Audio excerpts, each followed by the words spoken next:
नमस्कार साथियों, आज इस लेक्चर में हम भारतीय राष्ट्रीय Congress Indian national Congress INC के बारे में जानने का प्रयास करेंगे। इसकी स्थापना कब हुई, इसके उद्देश्य क्या थे और इसके विभिन्न अधिवेशनों के बारे में जानने का प्रयास करेंगे। ठीक है, तो शुरू करते हैं। इसकी स्थापना 28 दिसंबर 1885, 28 दिसंबर 1885 को बम्बई के गोकुलदास तेजपाल संस्कृत विद्यालय में हुई थी। इसके संस्थापक थे ए.ओ. ह्यूम और इसके प्रथम अध्यक्ष थे W.C. बनर्जी इसके प्रथम अध्यक्ष थे और इसके सचिव भी ए.ओ. ह्यूम ही थे। इसकी स्थापना के समय इसमें 72 सदस्य थे, 72 मेंबर्स थे। इसकी स्थापना के समय महत्वपूर्ण सदस्य कौन कौन से थे, महत्वपूर्ण मेंबर्स कौन कौन से थे? दादा भाई नौरोजी, फिरोज शाह मेहता, दिनसा बाचा, केटी तेलंग, एस सुब्रमण्यम, वी राघवाचारी आदि इसके प्रमुख सदस्य थे। इसका उद्देश्य क्या था? कांग्रेस की स्थापना का उद्देश्य क्या था? तो पहला उद्देश्य था कि जो देश हित में काम कर रहे लोग हैं, जो नेता है, उनका आपस में समन्वय किया जाए ताकि उनकी शक्ति को एकजुट किया जाए और सरकार के समक्ष जो है अपनी जो मांगे रखने में मजबूती दिखाई जाए। दूसरा उद्देश्य था कि जो सामाजिक महत्व के जो प्रश्न है, जो सामाजिक महत्व के मुद्दे हैं, उनके बारे में रिसर्च करना और उनके बारे में जो प्रमाणिक तथ्य हैं उनका संग्रह करना ताकि जो मांग करने में आसानी हो, संघर्ष करने में आसानी हो। इसका तीसरा उद्देश्य था कि नेताओं के लिए दिशा निर्देश जारी करना ताकि वे देश हित में और भी अच्छी तरह से काम कर सके और उनका आपस में कॉन्फ्लिक्ट ऑफ इंटरेस्ट ना हो। इसलिए यह भी उद्देश्य था कि जो नेता है कांग्रेस के, उनके लिए दिशा निर्देश जारी करना।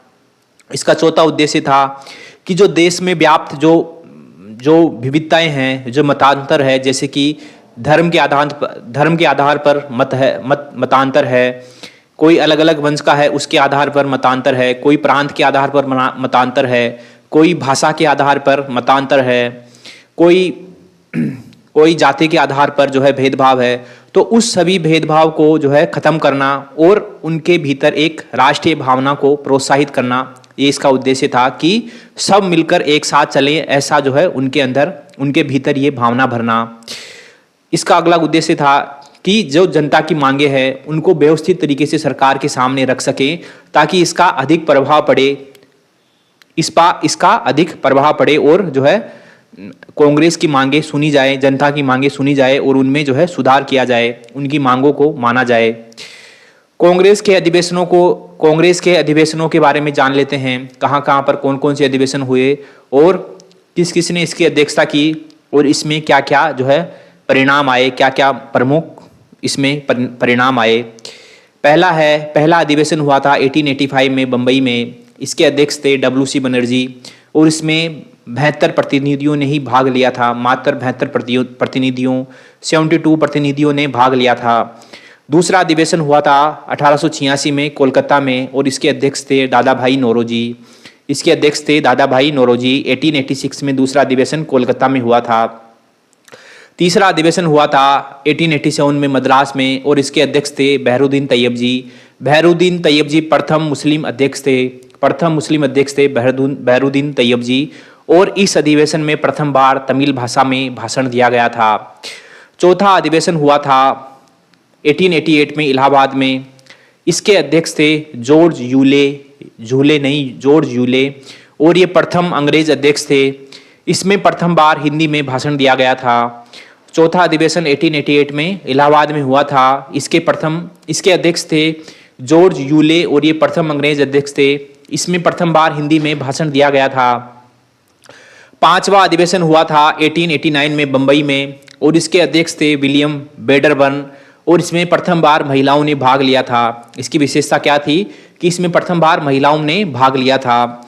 छठा अधिवेशन हुआ था 1890 में कोलकाता में। इसके अध्यक्ष थे फिरोज शाह मेहता इसके अध्यक्ष थे। सातवां अधिवेशन हुआ था 1891 में नागपुर में और इसके अध्यक्ष थे पी आनंद चार्लू। इसमें कांग्रेस के नाम में प्रथम बार राष्ट्रीय शब्द जोड़ा गया था। इस अधिवेशन में कांग्रेस के नाम में प्रथम बार राष्ट्रीय शब्द जोड़ा गया था।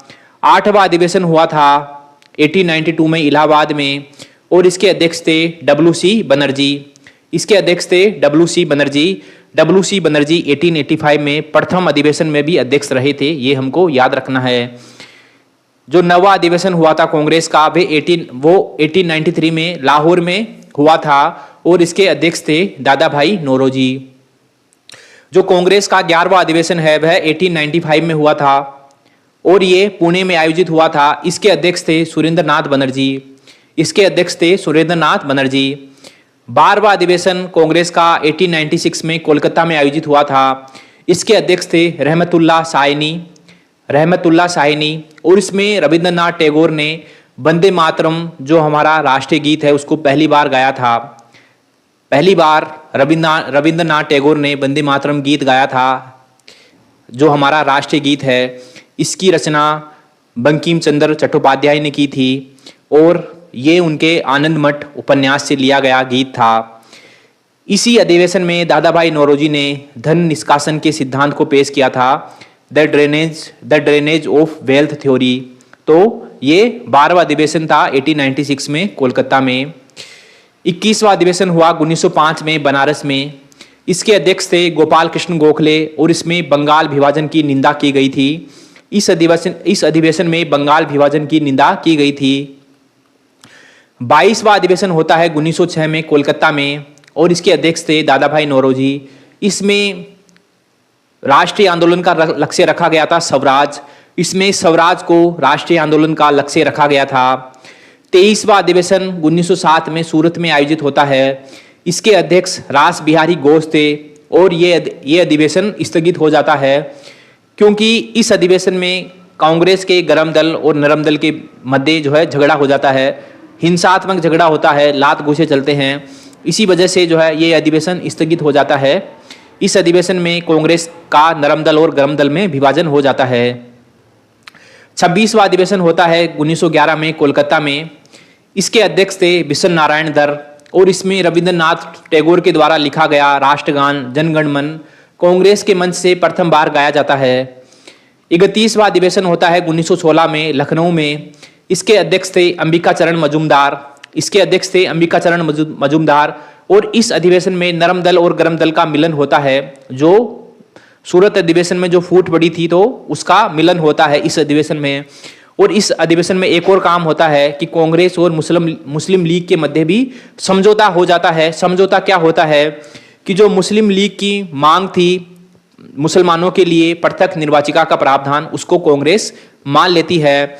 इसमें प्रमुख योगदान था, ये समझौता कराने में प्रमुख योगदान था कांग्रेस की तरफ से बाल गंगाधर तिलक और मुस्लिम लीग की तरफ से मोहम्मद अली जिन्ना। 32वां अधिवेशन आयोजित होता है 1917 में कोलकाता में, और इसकी अध्यक्षता की थी एनी बेसेंट ने। ये प्रथम महिला अध्यक्षा थी। इसमें सर्वप्रथम तिरंगे झंडे को कांग्रेस ने अपनाया था। 1917 अधिवेशन किस लिए इंपॉर्टेंट है कि इसमें एनी बेसेंट अध्यक्ष बनी थी और ये प्रथम महिला अध्यक्ष थी। 36वां अधिवेशन आयोजित होता है 1921 में अहमदाबाद में। इसके अध्यक्ष थे हकीम अजमल खान, और ये कार्यकारी अध्यक्ष थे। इसके जो वास्तविक अध्यक्ष थे CR दास, चित्तरंजन दास, जो उस समय जेल में थे, इसलिए हकीम अजमल खान को इसमें अध्यक्ष बनाया गया था। 37वां अधिवेशन 1922 में गया में आयोजित होता है, और इसके अध्यक्ष चित्तरंजन दास बनते हैं। जो 39वां अधिवेशन है वह 1924 में बेलगांव में आयोजित होता है, और इसके अध्यक्ष थे महात्मा गांधी कांग्रेस की प्रथम और अंतिम बार अध्यक्षता करते हैं। 40वां अधिवेशन 1925 में आयोजित होता है कानपुर में, और इसकी अध्यक्षता की थी सरोजनी नायडू ने। ये प्रथम भारतीय महिला थी जो कांग्रेस की अध्यक्षा बनी। इसमें हिंदी को राष्ट्रभाषा के रूप में प्रयोग किया गया था। जो 43वां अधिवेशन है वह 1928 में आयोजित होता है कोलकाता में, और इसके अध्यक्ष थे मोतीलाल नेहरू। इसमें मोतीलाल नेहरू के द्वारा नेहरू रिपोर्ट रखी जाती है। 44वां अधिवेशन 1929 में लाहौर में आयोजित होता है, और इसके अध्यक्ष जवाहरलाल नेहरू थे। ये अधिवेशन बहुत इंपॉर्टेंट है। इसमें पूर्ण स्वराज का प्रस्ताव जो है पारित किया गया था। कांग्रेस के द्वारा पूर्ण स्वराज का प्रस्ताव पारित किया गया था। 45वां अधिवेशन 1931 में आयोजित होता है कराची में, और इसके अध्यक्ष थे सरदार पटेल। इसमें मौलिक अधिकारों पर प्रस्ताव पारित किया गया तथा आर्थिक नीति का प्रस्ताव पारित किया गया और इसमें जो गांधी इरविन समझौता हुआ था उसको अनुमोदन दिया गया। ठीक है, इसलिए यह भी बहुत इंपॉर्टेंट हो जाता है। कराची अधिवेशन 1931 का, और इसमें सरदार पटेल अध्यक्ष थे। 48वां अधिवेशन 1934 में ये मुंबई में आयोजित होता है और इसकी अध्यक्षता राजेंद्र प्रसाद करते हैं। इसमें कांग्रेस समाजवादी दल की स्थापना होती है, कांग्रेस समाजवादी पार्टी की स्थापना होती है 1934 में कांग्रेस के मुंबई अधिवेशन में।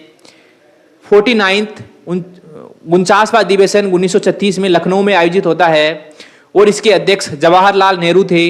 इसमें कांग्रेस का लक्ष्य रखा गया था समाजवाद, इसमें कांग्रेस का लक्ष्य समाजवाद निर्धारित किया गया था। 50वां अधिवेशन 1937 में फैजपुर महाराष्ट्र में आयोजित होता है और इसके अध्यक्ष भी जवाहरलाल नेहरू थे। ये प्रथम अधिवेशन था जो किसी गांव में आयोजित हुआ था। ये प्रथम अधिवेशन था जो किसी गांव में आयोजित हुआ था, फैजपुर महाराष्ट्र में आयोजित हुआ था। इसके अध्यक्ष भी जवाहरलाल नेहरू थे। 51वां अधिवेशन 1938 में हरिपुरा गुजरात में आयोजित होता है और इसके अध्यक्ष सुभाष चंद्र बोस थे। ये गांधी के सुझाव पर ही सुभाष चंद्र बोस को इसमें अध्यक्ष बनाया गया था। सुभाष चंद्र बोस ने इसमें राष्ट्रीय नियोजन समिति का गठन किया था और राष्ट्रीय नियोजन समिति का अध्यक्ष उन्होंने जवाहरलाल नेहरू को बनाया था। 52वां अधिवेशन आयोजित होता है 1939 में त्रिपुरी मध्य प्रदेश जबलपुर में ये आयोजित होता है और इसके अध्यक्ष थे सुभाष चंद्र बोस। इस अधिवेशन में प्रथम बार अध्यक्ष के लिए चुनाव होता है और इसमें सुभाष चंद्र बोस जीत जाते हैं। इसमें सुभाष चंद्र बोस और गांधी के प्रतिनिधि थे पट्टभा सीतारामैया, जिसमें सुभाष चंद्र बोस जीत जाते हैं। इसमें गांधी और सुभाष चंद्र बोस के मध्य विवाद हो जाता है। इसी वजह से सुभाष चंद्र बोस कांग्रेस को छोड़ देते हैं और अपनी अलग पार्टी फॉरवर्ड ब्लॉक नाम से बना लेते हैं। 54वां अधिवेशन 1946 में आयोजित होता है मेरठ में और इसके अध्यक्ष थे जी.बी. कृपलानी। स्वतंत्रता प्राप्ति के समय 1947 में ये अध्यक्ष पद पर आसीन रहते हैं। कौन? जी.बी. कृपलानी। तो ये इंपॉर्टेंट चीज हो गई। कांग्रेस का 55वां अधिवेशन 1948 में जयपुर में आयोजित होता है और इसके अध्यक्ष थे पट्टभा सीतारामैया। नोट: जो पहले भारतीय राष्ट्रीय कांग्रेस है, इसकी स्थापना ए.ओ. ह्यूम ने इंडियन नेशनल यूनियन के नाम से की थी, लेकिन बाद में दादाभाई नौरोजी के कहने पर, दादाभाई नौरोजी के सुझाव पर इसका नाम रख दिया इंडियन नेशनल कांग्रेस। ठीक है साथियों, इस लेक्चर में आज हमने कांग्रेस के बारे में जाना। मिलते हैं अगले लेक्चर में, तब तक के लिए थैंक यू वेरी मच।